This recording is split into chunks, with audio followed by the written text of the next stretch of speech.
once there was a poor girl raised by her single mom. But fate had some amazing plans for her, as one day she met a prince and they fell in love. It is the story of Princess Khaleeda, known as the Malaysian Cinderella.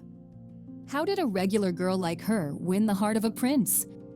What did the prince say to her when they first met, leaving her mom in shock? Follow along as we uncover the enchanting journey of Khaleeda. From her humble beginnings to the possibility of ruling a nation, it's a tale full of surprises.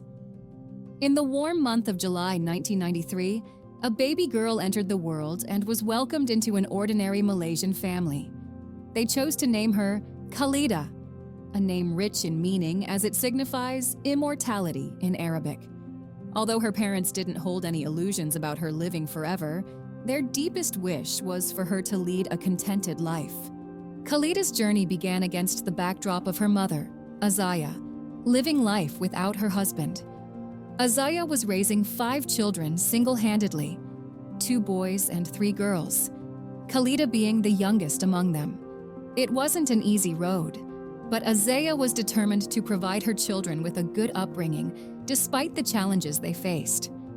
When Khaleeda reached the age of 10, fate smiled upon them in the form of an opportunity.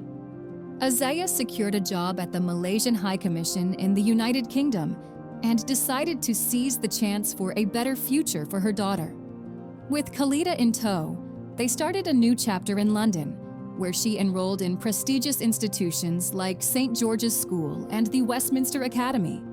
London became their home away from home, where Khaleeda flourished both academically and linguistically.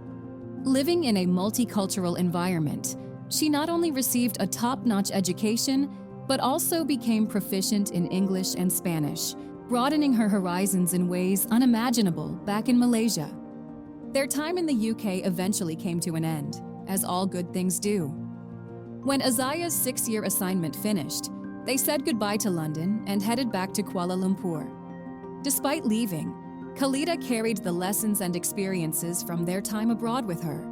Returning home, she felt more confident and saw the world in a broader light, thanks to what she had learned overseas. Khaleeda's passion for sports has been a constant throughout her life, leading her to take part in various athletic endeavors. However, it was at a polo tournament in the city where her fate took an unexpected turn. There, she met a charming man called Ismail. He was mingling with the polo players without any guards, so she had no idea that he was a royal. For Khaleeda, there was an instant link, a sense that this meeting was more than just a coincidence.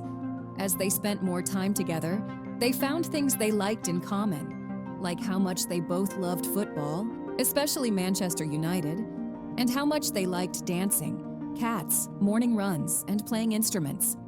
Their bond made it seem like they had known each other for a long time. But Khaleeda didn't find out the truth about her new friend until much later. He was actually the Crown Prince of Johor. His family had a huge wealth, and his father was the ruler of Johor. She was shocked when she realized how big the world she had joined was, without any purpose.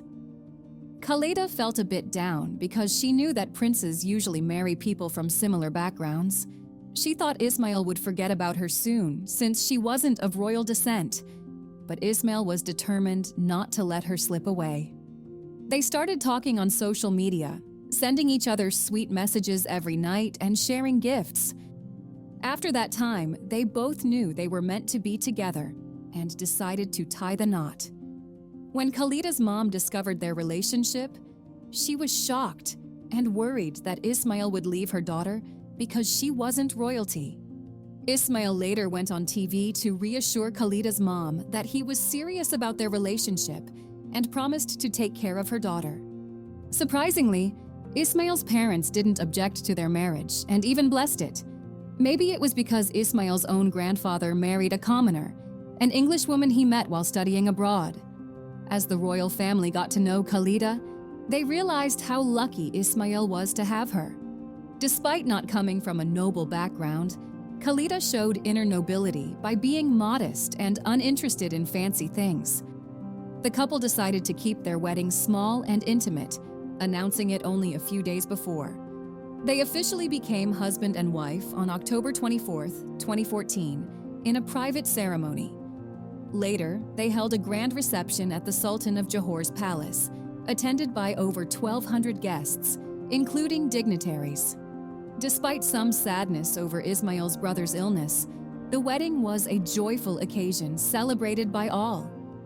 Even though they were having problems, Ismail and Khaleeda were still hopeful about their future together. Ismail was 30 years old when they got married, and Khaleeda was 21. They were looking forward to a happy life together. When they had their first child, Amina Sophia, a year and a half later, they were even happier. Another year went by, and Khaleeda had a boy. She named him Ibrahim to honor Ismail's father, the Sultan. Their family grew even more with the arrival of 2 more children, a son named Abu Bakr and a daughter named Zarith Azaya, after their grandmothers. With 4 children to care for, Khaleeda devoted herself to their upbringing while continuing her own education. She graduated from a local university and now holds prestigious positions as the Vice Chancellor of the University of Technology Malaysia and the President of the Association of Women Guides of Johor.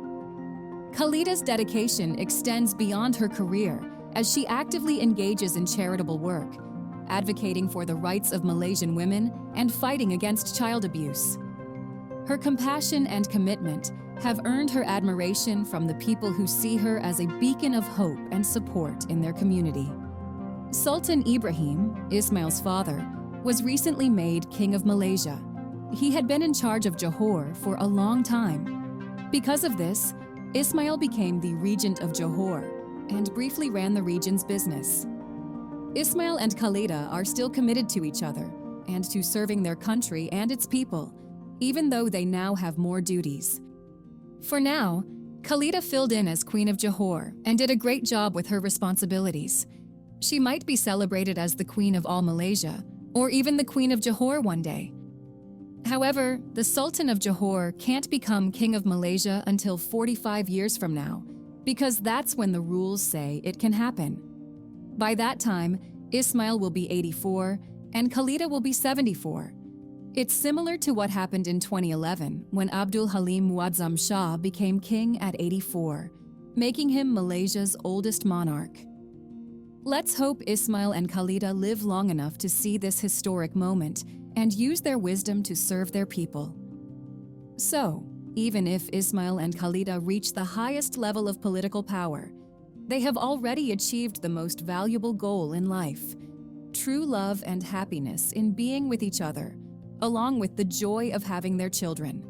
Their deep connection, made stronger by their unshakable dedication and support for each other, goes beyond any title or position of power. They have a heritage based on love that lasts, giving their lives meaning and satisfaction. They deal with the challenges of life together with strength and grace, and they treasure every moment they spend as a family. Ismail and Khaleeda find comfort and strength in each other's arms. They know that their biggest accomplishment is not the things that come with power, but the richness of their shared experiences and the warmth of their loving relationship. If you enjoyed this story, subscribe to our channel and give us a like. See you next time.